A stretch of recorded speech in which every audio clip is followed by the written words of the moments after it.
بسم الله الرحمن الرحيم marka hore waxaan halkan mahad uga jeedinayaa shirkadda halkan iyadu ka waday shaqada iyadu hirgelinaysay mashruucan dawladda Imaaraadku ay ugu deeqday dalka Somaliland sida aad maqlaysaan mashruucan runtii wuxuu qayb ka yahay mashaariic dhowr ah oo Jamhuuriyadda Somaliland ay ugu deeqday dalka Imaaraadku waxaana muuqata imika inuu gabagaba yahay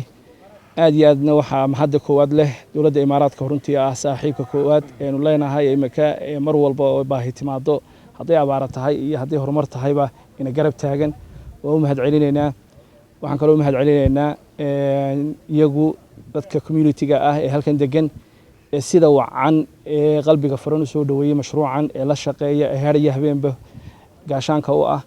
aad iyo aad baan ugu mahadinaynaa horumarku waa ka waxa wanaagsan waa la ilaashadaa waxaan leenahay sida wanaagsan oo ilaashateen aad iyo aad baa ugu mahadsantihiin waxaan shacabkana u jeedinaynaa insha Allah horumarka ballaaran ee laga soo sheekeeyay maanta dalka ka socda inay ilaashadaan wassalaamu calaykum waraxmatullaahi wabarakaatuh